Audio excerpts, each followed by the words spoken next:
Howdy YouTube, Darlington Farm here, just over here in the shop, and I get asked actually quite a lot about the general finish products here. I use those, and you see those in a lot of my videos, about whether, or how you kind of deal with raising the grain since they are a waterborne finish. It's actually quite easy. Yes, it does raise the grain, but it's not a big deal. The milk paint here, this is their milk paint. My top coat, or my very base coat with the milk paint, I put on really light. As you can see, let me see if I can get in close here. You can still see a lot of the grain. This has been sanded, and yeah, you can still see a lot of the grain, a lot of the imperfections. Don't worry about that as your first coat. What I will do is, again, spray on the really light coat, and then I'll come in with some Granat.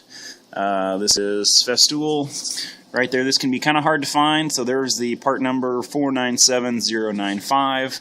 That's for the 320 grit. I like 320 for finishing because it's a little faster doing it by hand. In the power sanders, I run 400, in between coats on this stuff, but by hand, I like the 320 just because it's a little less work.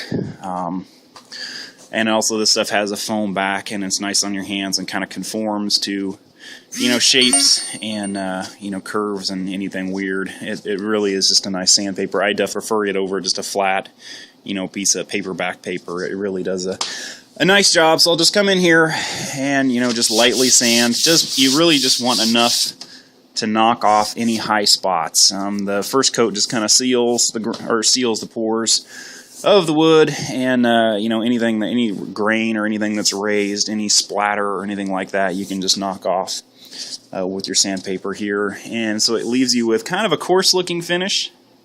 See if I can get the dang camera to focus here. Come on, dude. If I put my finger in there, it'll focus. There we go. Alright, see, there's the difference between the Bondo that's in that hole and the wood on the outside. You'll definitely can tell a difference in the texture. Come on, there we go.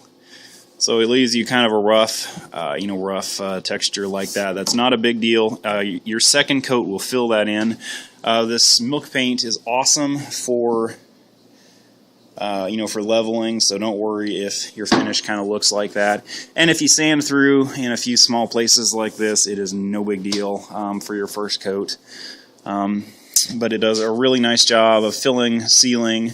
They do make, I believe, a sanding sealer to go with that. I don't use it because I think it was about only $10 a gallon cheaper for the sanding sealer than for this.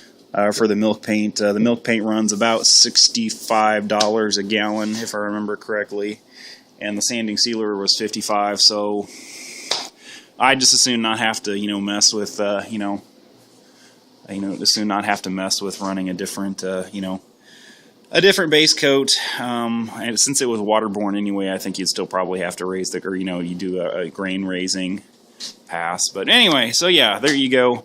That's kind of how I deal with the, raised grain that your waterborne finishes will give. Not a big deal. It's pretty much the same process with their pre-cat urethane, pre-cat lacquer, and clear poly. I haven't tried their conversion varnish. I actually probably will. I think I'm going to be building a farmhouse table here shortly, so I'll do an update on that when I actually get to it. So anyway, I'm Darlington Farm. Thank you for watching. Please comment, rate, and subscribe, and just to let me know if there's anything else in the shop or at the farm that you'd like to see. Any questions like that, I'll do what I can to answer them.